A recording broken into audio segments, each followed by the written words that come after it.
Hello, Garden Tube. Now remember I started, there's Baxter.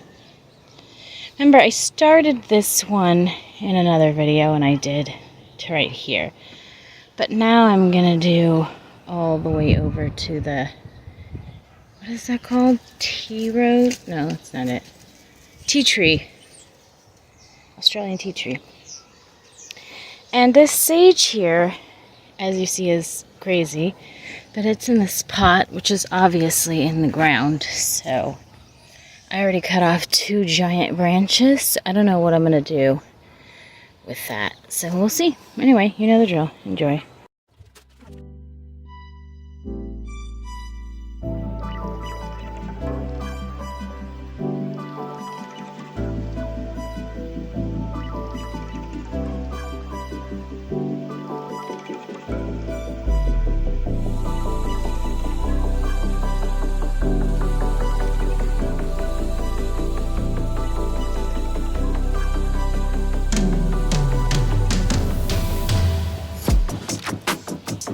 I need to get my plant tape.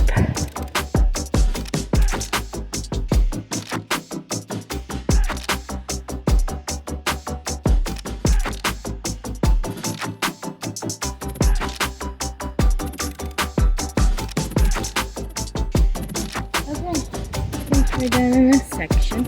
Let's check it out. So I cut back that sage pretty hard there. Hopefully this will grow again. I mean, it's growing, but I can't remember what it is. And I got my African daisies there. I'm not going to cut them back till they're done blooming. I can't remember what that is. It might be a Veronica Speedwell, but I'm not sure. And then I got my little pomegranate here. I was going to bonsai, but I don't know. This is... you know what? I can't remember what that is. And then I got that vine right there. And I tied up my Australian tea tree. So that's looking really pretty. Cleaned out in there a little bit with the verbenas. And that's it. That's all we did. Thanks for watching this episode with me, the Inconsistent Gardener. And I'll see you in the next video.